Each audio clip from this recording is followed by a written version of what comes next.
Host, Booked for Reader. I'm with an amazing guest today, the phenomenal Sarah A. Parker. She wrote an amazing book, When the Moon Hatched. I'm falling in love with it. I'm very excited about this. I've seen it through Bookstagram all over the place, and then I was like, okay, I got to do it. Got to start this. So definitely talk about yourself, introduce yourself, and talk about when the moon hatched. Absolutely. Hello, everybody. First of all, I'd like to apologise. I've been at a Polycon all weekend, so my voice is. So hopefully, you're still able to hear me. But I'm Sarah A. Parker. I am originally from New Zealand, and I grew up there when I was about 19. I moved across to Australia, where I now live with my husband and 3 kids and our big dog and my many, many pot plants. And yeah, I spend my time, all my time, writing words for you all, and just or reading one or the other. And I'm so happy to be here today. So you're officially like a full-time author now. I am, yeah, correct. Yeah. I was, up until about this time last year, a full-time mum of 3. Well, I am still a full-time mum of 3, but I was the primary caregiver of our 3 kids as well. But then after Polycon last year, we got home, and my husband decided to leave his career. He was a commercial lawyer, and he was commuting to work and spending a lot of time, either on a train or at work, and I was kind of trying to manage the household as well as full-time writing, and quite often Mm-hmm. plus hours of work a day just to meet deadlines and stuff. So he decided to stop working and support me at home, and which has been the most amazing thing. And that, I guess, support is where Moon came from. Mm-hmm. I had I full time write, probably more than full time actually.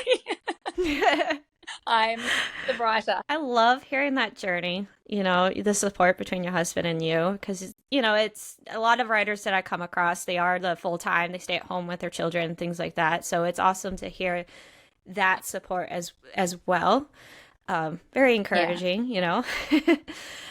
So tell me your journey, how you started writing. So I've always been a writer since I was really little. It's funny actually. I went back to New Zealand recently. I go back many times a year, but on this particular trip, Mum pulled out a box, and in it was all these stories I used to write when I was little. Mm-hmm. As a job, I was actually sewing clothes for my little children's clothing business, and I was kind of at a crossroads where I either needed to get stuff, manufactured elsewhere, or for me to grow, because I wasn't managing. I was working too many hours, and I was, Mm-hmm. I'd be working while I was breastfeeding, and there was a lot going on. So, but I said to my husband at the time, I feel like I actually need to.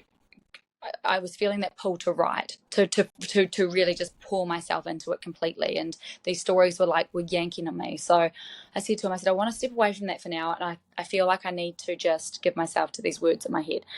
And he said, well, go for it. He said, you've got 5 years until the kids until the kids are all at school. He said, why don't you just, spend your spare moments? Because creativity for me, it's like food. I need it Mm-hmm. to really be happy. It's one of those things that for me, it's like air. I need it. So it's one way or the other. I'm doing something creative every single day, but so he said to me, why don't you just do it? Why don't you treat that as your food for the next 5 years, and just pour yourself specifically into that and see where it gets you? And if by the time all the kids are at school, you have made a career out of it, then, brilliant.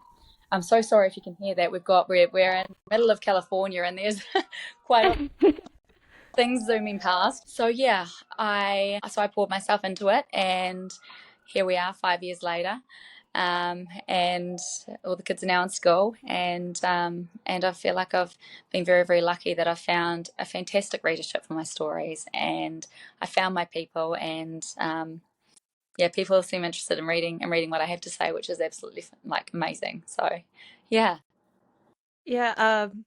the first thing that I came across is and a lot of people comment on about this is your index, which is your glossary, your pronunciations, your who is who, and everything. And people are either intimidated by it or they just like, you know what, I'll refer back to it when I need it. And I chose that method because it's a lot. I am Mhm. very immersed in your story and how you're telling these characters and everything. What made you decide to do that? Because I usually put it in the back. Yes. So I put an Instagram story up and I asked people if they wanted it at the front or if they wanted it at the back. And it was quite overwhelming. There was 80% of people who wanted it at the front. But my main reason was because at the back there is a family tree and it is a Mm-hmm. huge spoiler. And Oh, I'm glad I didn't look then. go to the back. Do not go to the back. And I know how much readers, and me being one of them, I hate spoilers. I hate to have a story, and it is the biggest, it's the biggest secret of the story. Is spoiled if you look at that family tree before you've read the story. So I was like, well, if I have this at the back. Even though I think it's a very helpful thing to have, and if I mention it at the front and then people flip through to the back, they're likely going to see the family tree, and the whole story is going to be ruined for them. And I thought to myself, well, it could be quite intimidating at the front, but I would much rather have an intimidating index that people can read if they want to, or they can skim past and Mm-hmm. and just dive straight into the story. I don't hold people's hands through the story, but I don't I'm not how do I explain it? I feel like when something new comes along, I do try to introduce the reader to it so that Right. we're following along. And then the index is just there in case, you want a reminder of what that thing is or what that means or what that creature looks like. It's certainly Mm-hmm. to be like, you have to read this before you read the story.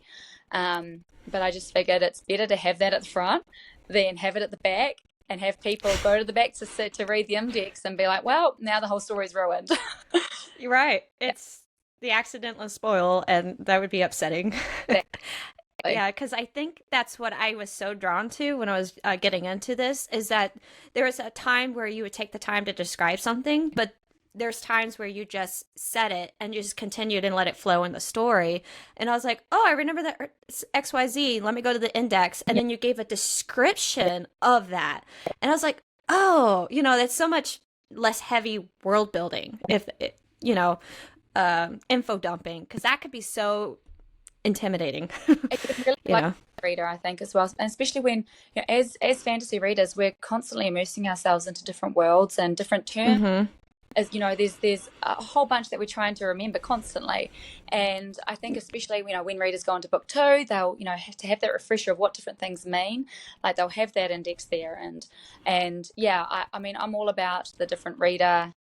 I guess help the different helps for us to enjoy a story and to really otherwise it can be quite overwhelming, especially when I feel like this world it's quite immersive. There is a lot of I've gone out of my way to make it feel like its own world, and hmm that's very removed from ours. So I wanted to make it as easy as possible as I could for people that wanted that that index. So, are you planning on taking that over in book two and adding to the index? Yes, I will absolutely. Okay. Yeah. So, readers, just a FYI, if you hit the book two, don't skip it, or at least refer to Yeah. it.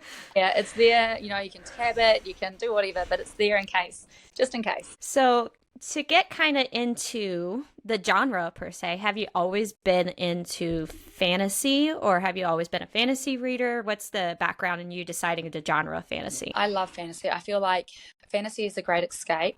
hmm And I think we all need an escape sometimes. Growing up, my nana had this pile of fairy books sitting on her table, on her coffee table, and I would go over. Like she lived on our farm with us in a flat. Just spent hours over there reading her fairy books. And if I talk about this too much, I'll get teary. So I'm not going to go too in depth with it. Oh, She really, I guess, injected me into this fantasy realm from a very young age.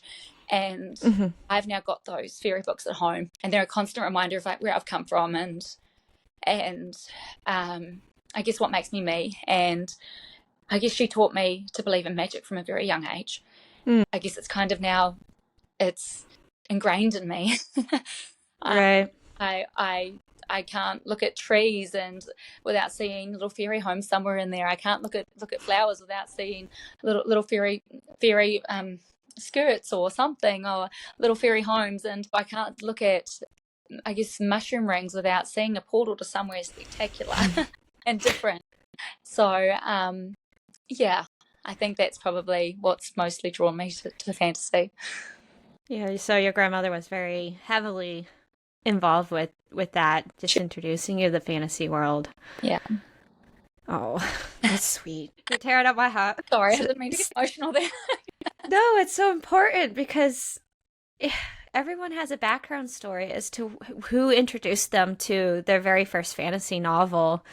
For me, it's my dad. You know, he was the one who supplied my addiction. I mean, my hobby. Yeah. And and you know, I'd never forget that. Just being able to get access to that. You know, it's very highly influential in our lives. You know, and you know, it's Magic. so. Yeah.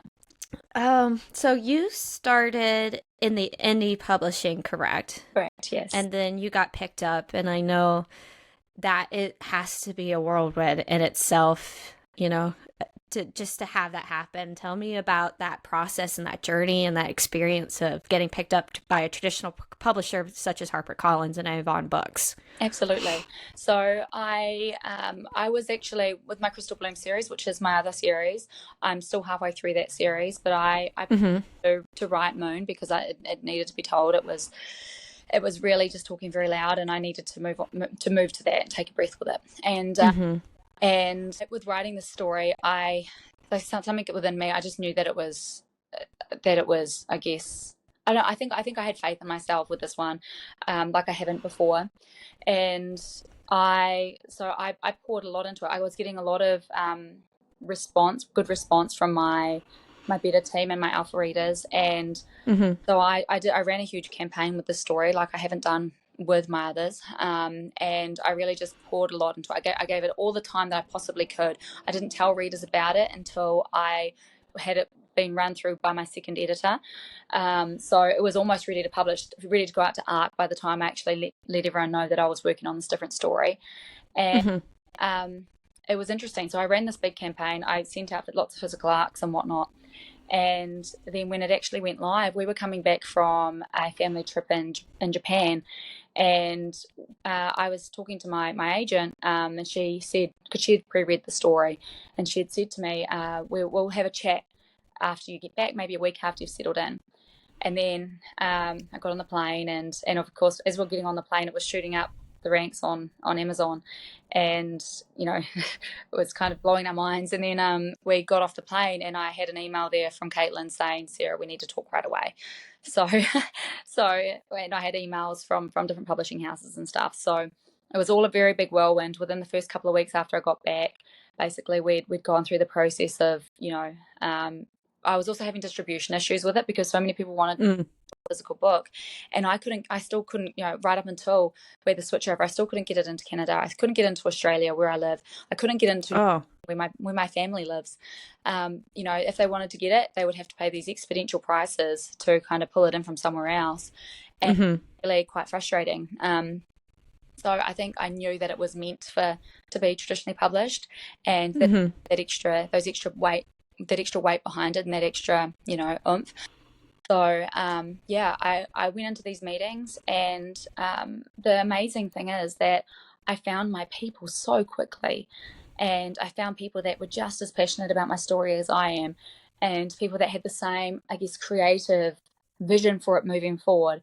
And I found a home for the story within Harper Boyd Avon, and it was just the most surreal and amazing experience. Within 2 weeks, it just felt so right. I knew that, you know, that this was all where it was meant to be. So it was a whirlwind. It absolutely just, you know, took us by storm.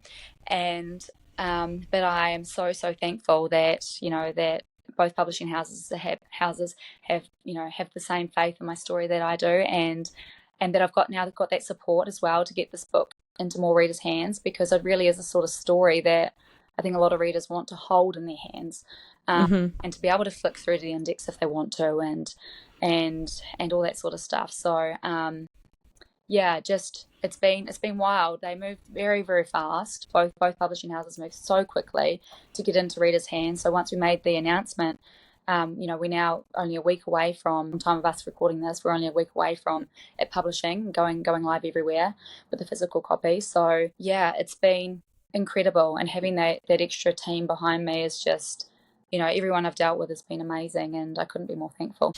My international peeps. This will be available for purchase on May 9th. So definitely go to your available bookstore like Amazon or however you decide to purchase your book, and definitely look at buying this one because it's a beautiful big book. It's beautiful, So Nice. I'm so glad. I didn't know that could be an issue to get it to Canada or even Australia or anything for that. Yeah, I just couldn't get Amazon to distribute it over there, and so Mm, over here in Australia, they would distribute it, but it was very, very expensive. yeah. It was with me having my margins as low as they could possibly get. I think, it's an export country, and same with New Zealand. So New Zealanders Hmm. out with it, and I had so many people messaging me, and it was just impossible for them to get their hands on. Uh, Right. so I now know that people can get it. People are going to be able to actually get their hands on the story. Right. Oh, yeah. It's And very exciting. packages as well. I mean, the covers themselves are just, they've really knelt into the cover art, and I guess paid homage to Aubrey's beautiful art, which Hmm. Yeah. Yeah. Because I did you keep the same cover art from your indie published? Yeah, I thought so. I was like, this looks similar, but they usually change it so that they kept it. yeah, they kept it, but they just gave it some beautiful upgrades so that it's, Uh huh.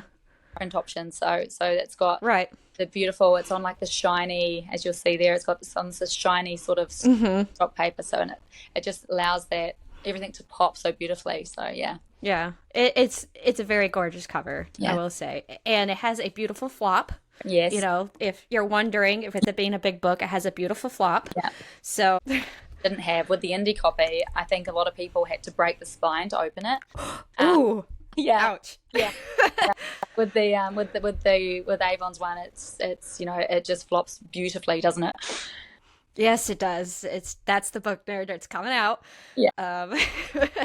Because you can hurt your hand with the big book if you're not careful, Oh, if it doesn't have a good flop. yeah. So let's talk about When the Moon Hatched. What inspired you to write this book? Just tell me, it was a dream or how did it come about? Because I think that's a lot of people wondering how it comes up the story. So what first came to me was actually the world. So at this to begin with, I saw the world. I saw, the sun only hitting that top. I saw the fade in the middle where it's always dusky, sort of dawny sort of vibe. I saw the shade down the bottom. I saw these dragons balled up in the sky as moons and their potential to fall. So initially for me it was the world, and Hmm. I spent, like I say, like 3 years walking the streets of this world and just getting to know the world, getting to know the creatures, getting to know, just getting like that whole wall as well, walking down around the wall, and just all of that for me was what came first. I think part of the reason why I didn't write a story for it when it first came to when I first saw the world was because Hmm. I hadn't the right, like the story itself hadn't been speaking to me yet. I think I needed to spend my time in that world for the story to speak to me. And but when it did speak to me, it struck me like a moonfall, and it just hit me with its full force, and I was away. I was away, and I couldn't pull myself out. So Hmm. yeah, I think it came to me in the right order. Feel like I had time to really immerse myself, and I think that's why the world building is so immersive in the story, is because I did really take my time with it. Hmm. And yeah, so, but with the story itself, it, yeah, I can't even, it's literally like the characters just suddenly one day I woke up and they were speaking to me, and I can't even put words to it. I feel like I've said to my husband a few times, I sometimes feel like my nana was speaking over my shoulder, telling me that, telling me this story that needed to be told in this beautiful world that I'd been living in for the past 3 years, and it Hmm. I had this moment actually after I finished writing the first draft, and I remember just sitting in the shower, and again, I felt like almost like somebody else was moving my fingers for me as I was writing the story, the easiest story I've ever written. And I was sitting in the shower afterwards, and I just actually started crying. I couldn't stop, and I was crying for like 45 minutes just sitting in the shower because I knew that I felt like she had some sort of role to play with this, and I was just so sad that she wasn't even going to be able to read it. So, oh, I'm sorry. You're fine. So yeah, I can't tell you where it came from because I felt like it was just whispered into my ear. Right. I love how you're like tapping into that creative energy. And Yeah. you did it at the right time when you were ready for it. Yeah. And you didn't force it. And it came out so strong and so beautiful when you finally was able to tap into it. Yeah. And I was going to ask if there's anybody in your characters that were inspired by your grandmother. I feel like there's a little bit of her in every, literally in everything, but specifically in, and I don't know if you're at this part yet, but there is in fact, I don't want to give spoilers, but there is a specific. My nana used to have this ornament, and it was a hatch, and it was my favorite little ornament. And she had fairies and all sorts all over, and in her little home. Like I would go in there, and it was literally like stepping into a fantasy realm, and hatching dragon egg. And I feel like there's a bit of Slatra in that, which is a dragon that's in the book. So, yeah, I think without giving away spoilers, for those who haven't read it yet, you can just remember that name and just know that that's kind of where that's come from. I will definitely remember your grandmother when I get to that part for sure. So, so I talked about the glossary, and I remember I was reading the magic system. You know, usually people with elemental magic is kind of a common thing in the fantasy genre right now, but you approached it differently, where red is for Ignos. Oh my gosh, I'm gonna butcher it. I am so sorry. Fine. But you know, it represents water, fire, earth, and air, and you gave it all symbolizations of the gods and goddesses in this world. And it gets deeper than that. People have to wear an ornament to symbolize what they can sing to. So that is so unique in itself. What inspired and to just think about that, just to put that in the book? So for me, that whole symbolism, I feel like it was a really good way for us to visually see this magic system that I again had kind of been whispered into my ear as well. I feel so. In this world, like the creators, they each have their own personalities. They each have their own, and the folk of this world can either hear those songs or not. I just loved that. I loved that each of these different creators had these very rich personalities that really lent into, like Claude, for instance, and being the air and wind, and being very playful, but also can be very quite like squealy and angry, and then Rain, she's quite sorrowful, and that's all very explained in the prologue of the story.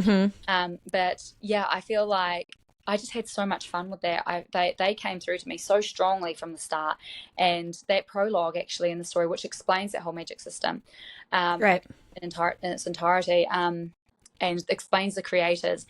So usually with my first chapters of my stories, I have to go back and rewrite. Not with this one. That prologue, it's almost exactly the same as my very first draft. It came through so clearly, and that whole magic system came through so clearly from my head because I spent my time walking those streets. I spent my time in this world and with the lore and with the whole background of the world and just everything and the characters. So when I actually came down to actually writing it and giving that whole aspect of the story, its structure and its visual for us readers to follow, it came very, very easily. So just so readers know, like a lot of times in the book, she might not give as much detail, but it's in the index. It gives a more description if you want it specifically. This is fire, this is earth. And I think that's what I like the most. You just gave enough detail to understand what is happening. And then you got more detail in the book, so you're not overwhelmed a lot. I'm sorry, I'm nerding out on this part, but I think it's such a great way of doing it that I'm just blown away by it. So now tell me, Ravi, if I had to look, I looked this up in the pronunciation guide, but might have to visit your main character, and she's brutal. I always think it's so fun to see like a very kind author. They're really energetic, really nice, and then they have like such a deep character, and I'm like, wow, how dark are you inside? This girl has no mercy. She has a mouth to follow up with it. I love that character. So tell me more about her and what inspired you to write her and all that fun stuff. So with her, the first scene of hers that actually spoke to me wasn't the start of the book.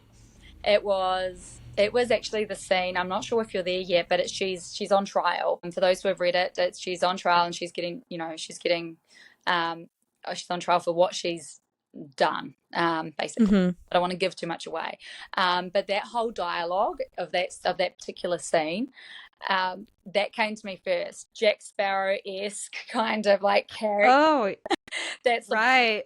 not, but like a sober kind of. Uh-huh. And like so gutsy and like, I just and also a little bit as well, I think I was probably channeling a little bit of, I don't know if you've watched Yellowstone, but there's a main female character Yeah. in that series, and she's so gutsy and she's so just herself and like unapologetically herself. And I saw Rave just in this situation of being on trial and being like, well, just giving it back to them.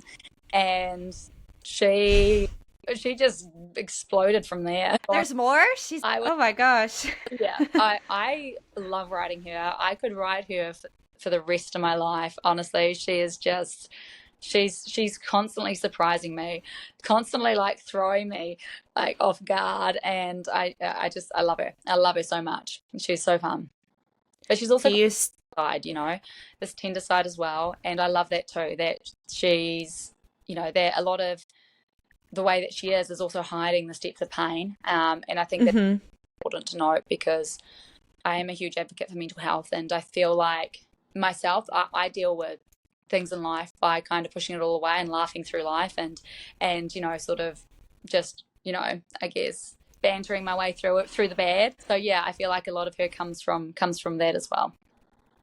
Yeah, I was about to ask. It's like, do you see yourself? And you just answered that. Yeah, she's she's an interesting character, and I'm gonna see how much more she gets herself into trouble. Oh, She does have that soft spot for the people who are considered elementalists, I guess. The best way to describe it, the people that just doesn't have the magic, they're poor and everything, and she has a big heart for them.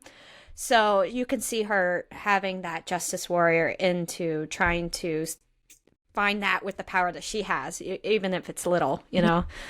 So I found that very good, strong character in that. That's why I'm so invested already. And I just got to a part where you're introducing a new POV, yeah. and I'm like, oh boy. I think that's probably around chapter 8, is it? I think. Is it? Yeah, around there. Yeah. Yeah, yeah, you're messing with me, Sarah. You're about to get wild. So Yeah, yeah, and I don't know if this is a spoiler, but it's talking about the stone that the princess is being able to communicate to, and I had to refer to the index, the glossary. I'm like, okay, what is going on here? yeah, So, but I think you're gonna have a very good way of just bringing it all together. yeah. Hopefully.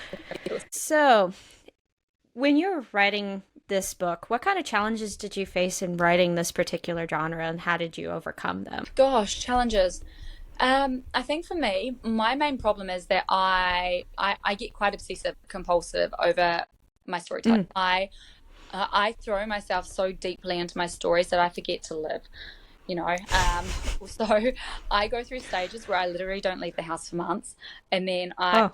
finish and I step outside and I feel like an alien, and so I can quite easily get lost amongst it, and I forget to, I guess, nourish myself and all that sort of stuff.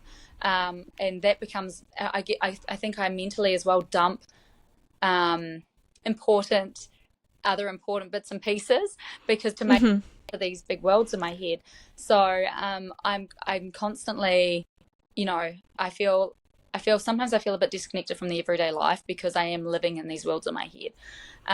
So I guess that is a bit of a challenge because I have to remind myself that this is the real world. Like I still need to, I still need Eat, sleep, sleep. Yeah, exactly. And which is why I think with Moon particularly, I started a new sort of routine. I would have a certain amount of chapters a certain amount of jobs that I needed to do each day. And once I ticked off those, write 2 chapters, like just the first drafts, and then go through and tidy up 1 or 2 chapters as well. That might be my job for the day, or to mentally mentally escape the next chapter and make sure it's still working well with my previous plan. So if I'd have those little jobs set aside, and once I've ticked those boxes, I now let go. I will take a step off my computer and I will spend time in the real world, and that has been not a challenge. It's been more of a learning that I've learned with this particular story, and I feel like actually me embracing that has allowed me to embrace my creativity even more and unlock a different sort of, I guess, level for myself, because I feel like I wasn't treating myself well previously. I was just, charging and feeling like I needed to go, go, go, go, go. But now, like, forcing myself to take a step back and forcing myself to disconnect and to reconnect with the real world is actually allowing me to, while I'm in the world, to embrace it even more. So that's definitely been a big learning thing for me, because I actually had to let go, and that can be hard. It can be hard. I feel like for me, letting go feels like letting go of the reins, but no, it hasn't been like that at all. In fact, it's had the opposite effect. So yeah, that's been a big learning for me. Yeah, it sounds like you had to create what they call like healthy boundaries, Yes. for yourself, because you do have a family and things like that, and eat, breathe, and sleep. Yeah. Yeah. So I love that. It's like the creative passion. You just want to charge ahead, but now that you create those boundaries, now you have something to constantly look forward to. Exactly. And you're also creating those boundaries also to keep yourself from burning out as well, because that's a big thing that a lot of authors are feeling right now. Yeah. I didn't have that after Moon. It didn't come. Expecting it, because I had burnout after every one of my other stories, but with this I didn't have it. It didn't come because I had treated myself well throughout the story. I feel like bringing Moon into the world, it was the entire process was so positive, and I just felt like I gave myself the time to love the story and to give it, I guess, like, to give it the passion that it deserved, and yeah, I felt like it was just a really great learning experience for me. Do you think, because I kind of learned this from other authors, do you think that do not rush to publish is kind of a good advice for authors when they're looking to publish their books? Absolutely, absolutely. I mean, if you don't mind, I'd love to give some advice that I've. Oh yeah, go for it. Absolutely. Spend time loving your story. Spend time walking those streets and exploring different ways to do things.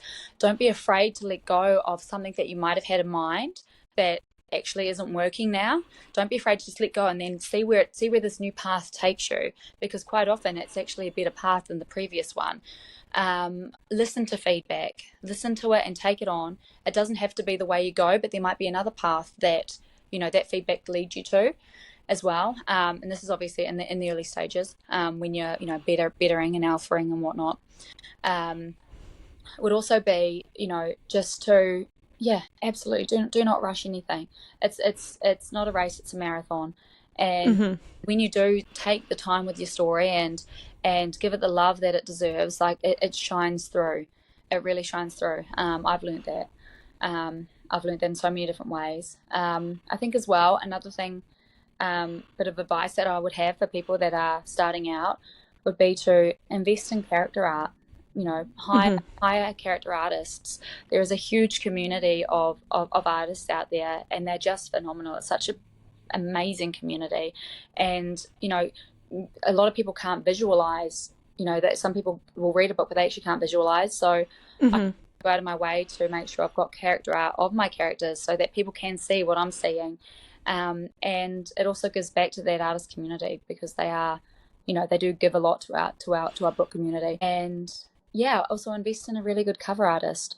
That is also so important, because you want a cover that's going to really, to I guess reflect your story, and reflect your story's soul, I guess, in a way. But yeah, absolutely, take your time, get it all right. Don't rush any of those stages. Make sure that you're giving it the love, and taking on feedback, and you're not afraid to change things or to scrap a chapter and restart again. Quite often for me, if I've got a chapter that's just not working, I have learnt, which is something I hadn't learnt in the past, just to completely get rid of it and start fresh. and it always comes out so much better rather than just going through it and trying to rewrite it. Um, so yeah, I hope that is a little bit helpful for people starting out. Excuse me. I think that's a great advice, because I notice it does reflect if you do take your time and you're not rushing it. And, that character visualization. Wow. I noticed even that in your book, you have like obviously the little artwork on each page of your chapter. And then every once in a while, you do have something, to describe something. So you just put it right there.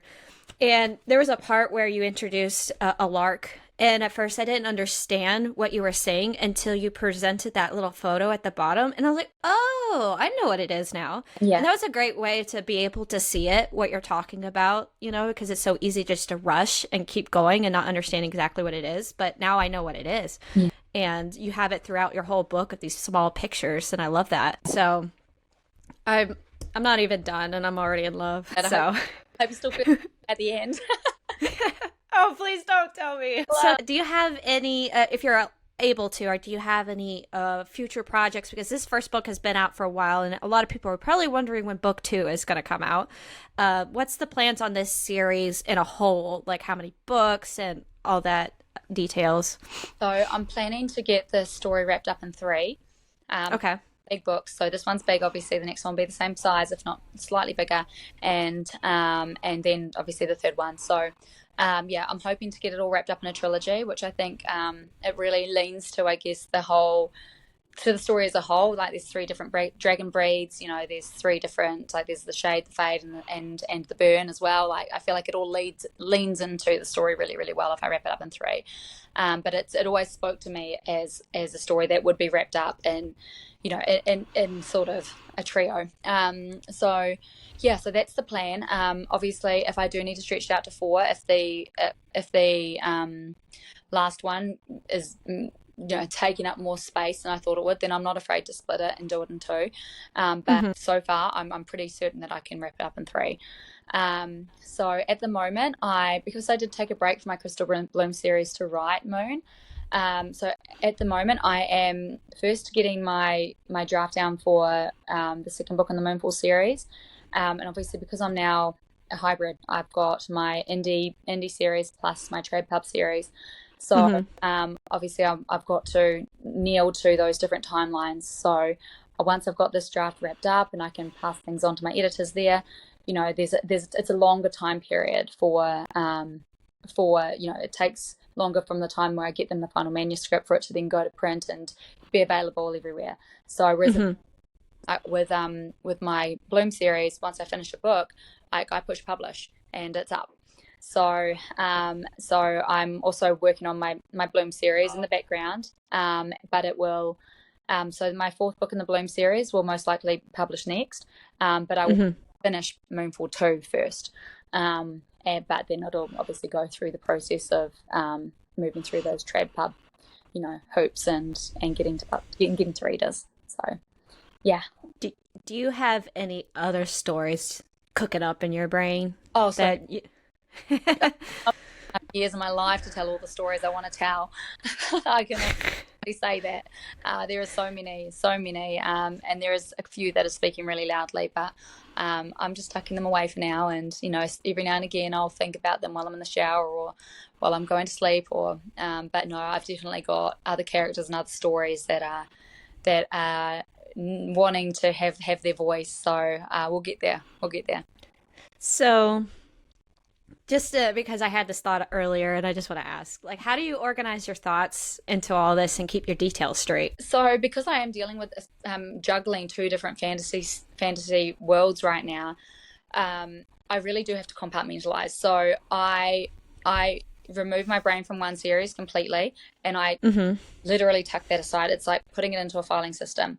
And now I've got this filing system open of Moonfall 2, and I'm in the world. I'm sitting in the world, in my head in all my spare moments. But it's funny. It's because this filing system over here it's got its drawers closed at the moment. But then once I pick that up, then I crack that one open. So my brain, it does this really funny thing. Like it kind of protects itself. Otherwise it gets overwhelmed. So it does keep them very, very separate. So it's like, you know, you'd ask me anything about Moonfall series right now in general, and it'll be right there. Whereas if you ask me stuff about this one, I need to crack that open again and really, you know, for me to really get back into it. But I've also got very extensive documents. Okay. So I've got like a 40,000 word document on my computer with everything Moonfall in there, with backgrounds of every character, with the lore, with how the creatures all are, how they interact with the world, like with the overall story arc of the world and everything. I spent a month building that before I actually sat down and started writing the first word of the story. So, Oh, wow. Okay. yeah, I'm a A planner. planner. Yeah, very much so.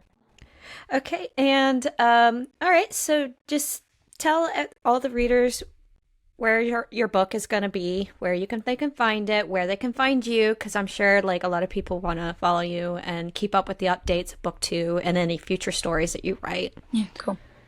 So the stories are going to be everywhere, in bookstores everywhere. They'll be in Target, in Costco. They'll be in everywhere, in bookstores everywhere, which is amazing. They'll also still be available on Amazon and all your online retailers, and digitally as well everywhere, which is the fantastic thing about DrabPub now. It's going to be available everywhere. The audio's all soon, so that's exciting because I know I've got a lot of audiobook listeners who have been crying out for the story, so I'm very excited because they've done a fantastic job. Oh, that's exciting. Yeah. And there's a hard, so it's initially releasing in paperback, and then the hardback is releasing later in the year here in the US, because I'm in the US at the moment. And yeah, so it should be, you'll be able to get it everywhere soon. To find me, I spend most of my time on Instagram. I do have a TikTok. I'm not on there a lot, but I spend most of my time on Insta. So in my stories, you'll always see updates on my stories or on my feed. I'm always sharing character art on there. I've quite often got little competitions and stuff when it comes time to release arcs. I do all sorts of giveaways and bits and pieces, and try to interact with everybody on there as much as I possibly can. And so yeah, the best place is definitely on Instagram or in my readers group on Facebook. Okay. So I'll definitely be putting all those links below in the show notes or in the description if you're watching this and want to connect with Sarah A. Parker. And definitely keep track of her updates, and definitely if you haven't picked it up yet, When the Moon Hatched, not has hatched, definitely take a look at that. And thank you, Sarah, for sharing your wisdom, sharing the background of this beautiful story, and I can't wait to see what else you do. Absolutely, my pleasure. Thank you so much for having me on today. It was an absolute delight. Thank you.